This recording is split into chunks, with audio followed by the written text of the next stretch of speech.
জান্নাতে সহবাস কেমন হবে? হুরদের সাথে মিলন কি পার্থিব জগতের মতো? সেখানে কি সন্তান জন্ম দেওয়া সম্ভব? এই সব প্রশ্নের উত্তর আমরা খুঁজব কোরআন ও সহিহ হাদিসের আলোকে। জান্নাতে শারীরিক চাহিদা ও সক্ষমতা। আমাদের মনে প্রশ্ন জাগতে পারে, জান্নাতে কি মানুষের ক্ষুধা লাগবে? তারা কি ক্লান্তি অনুভব করবে?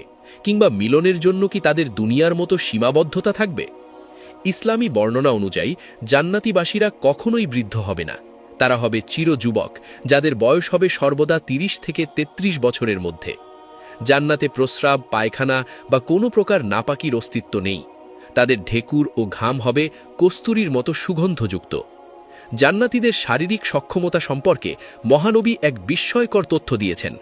এক হাদিসে এক সাহাবী প্রশ্ন করেছিলেন, হে আল্লাহর রসূল, আমরা কি জান্নাতে সহবাস করব?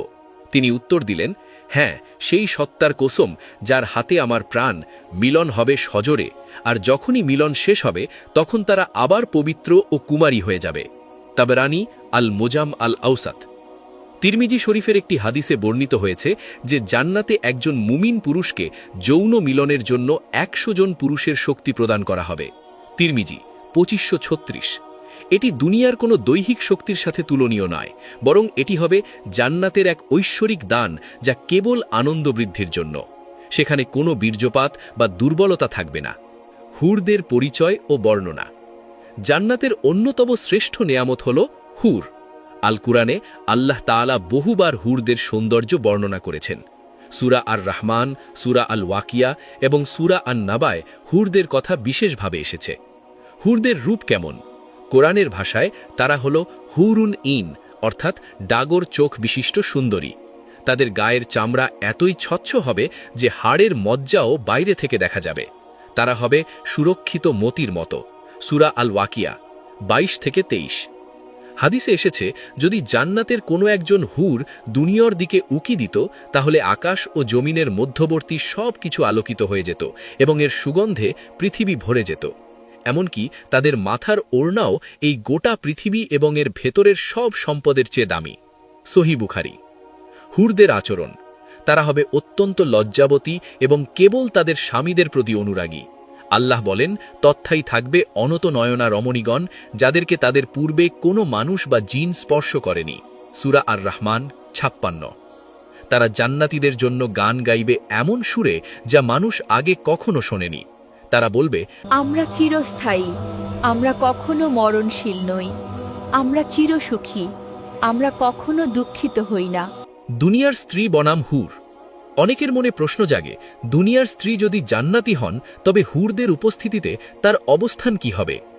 ইসলামী পণ্ডিতরা এবং হাদিস আমাদের এক অপূর্ব সংবাদ দেয়। হজরত উম্মে সালামা রাদিয়াল্লাহু আনহা রাসূল সাকে জিজ্ঞাসা করেছিলেন, হে আল্লাহর রাসূল, দুনিয়ার নারীরা কি হুরদের চেয়ে উত্তম? রাসূল উত্তর দিলেন, হ্যাঁ, দুনিয়ার নারীরা জান্নাতি হুরদের চেয়েও শ্রেষ্ঠ হবে। ঠিক যেমন কাপড়ের আবরণের চেয়ে তার ভেতরের জিনিসটি বেশি সুন্দর হয়।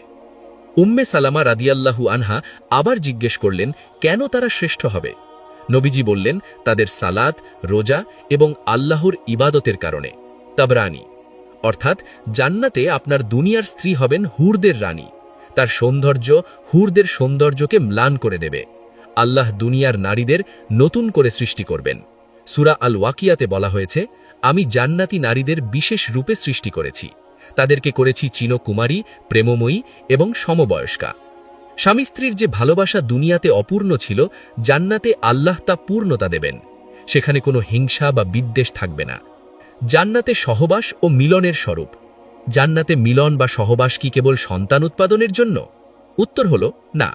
জান্নাতে সকল কাজ হবে কেবল আনন্দের জন্য। সেখানে ক্লান্তি নেই, বীর্যপাতজনিত নাপাকি নেই এবং মিলনের পর গোসলের কষ্ট নেই। ইমাম ইবনুল কাইয়্যিম রাহিম বলেন, জান্নাতে সহবাস হবে অত্যন্ত তৃপ্তিদায়ক। সেখানে একজন পুরুষ যতবার ইচ্ছা তার স্ত্রী বা হুরদের কাছে যেতে পারবে এবং প্রতিবার সে পূর্ণ আনন্দ অনুভব করবে। প্রত্যেকটি মিলনের পর নারী আবার কুমারিত্ব ফিরে পাবে, যা জান্নাতের একটি বিশেষ মোজেজা। জান্নাতে মানুষের কোনো শারীরিক রোগ থাকবে না। সেখানে মিলন হবে ভালোবাসার বহিঃপ্রকাশ। আল্লাহ মুমিনদের বলবেন, তোমরা যা কামনা করতে এখানে তার সব কিছুই আছে। জান্নাতের তাঁবুগুলো হবে এক একটি বিশাল মুক্তোর মতো, যার ভেতরে মুমিনরা তাদের পরিবারের সাথে একান্ত সময় কাটাবে। জান্নাতে সন্তান লাভ। জান্নাতে কি সন্তান হবে? এই প্রশ্নটি অনেক কৌতূহল সৃষ্টি করে। এর উত্তর একটি গুরুত্বপূর্ণ হাদিসে পাওয়া যায়। রাসূলুল্লাহ সাল্লাল্লাহু আলাইহি ওয়াসাল্লাম বলেছেন, জান্নাতে যদি কোনো মুমিন সন্তান কামনা করে তাহলে তার গর্ভধারণ, প্রসব এবং তার পূর্ণ বয়স ৩০ বছর অর্জন সবকিছু এক মুহূর্তের মধ্যে সম্পন্ন হয়ে যাবে। তিরমিজি ২৫৬৩, ইবনে মাজা ৪৩৩৮। তবে অনেক আলেম মনে করেন, জান্নাতে যেহেতু মানুষ বৃদ্ধ হবে না এবং মৃত্যু নেই, তাই সেখানে জনসংখ্যার অভাব হবে না। সন্তান লাভের বিষয়টি নির্ভর করবে বান্দার ইচ্ছার উপর। আল্লাহ জান্নাতে কোনো অপূর্ণ ইচ্ছা রাখবেন না। যদি কেউ সন্তান চায়, আল্লাহ তা অলৌকিকভাবে দান করবেন, কিন্তু জান্নাতে দুনিয়ার মতো কষ্টদায়ক গর্ভকাল বা প্রসব বেদনা থাকবে না। প্রিয় দর্শক, জান্নাতের এই বিবরণ শুনে আমাদের মনে আকাঙ্ক্ষা জাগা স্বাভাবিক, কিন্তু মনে রাখতে হবে, জান্নাত সস্তা নয়। জান্নাত পেতে হলে দুনিয়াতে আল্লাহর আদেশ পালন করতে হবে, নিজের নফসকে নিয়ন্ত্রণ করতে হবে এবং হারাম সম্পর্ক থেকে দূরে থাকতে হবে। জান্নাতের আসল আকর্ষণ কেবল হুর বা শারীরিক সুখ নয়, বরং জান্নাতের সবচেয়ে বড় পুরস্কার হলো আল্লাহ সুবহানাহু ওয়া তাআলার দিদার বা দর্শন।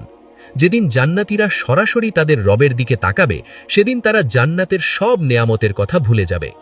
আল্লাহ আমাদের সবাইকে জান্নাতুল ফেরদাউসের অধিবাসী হিসেবে কবুল করুন। আমিন।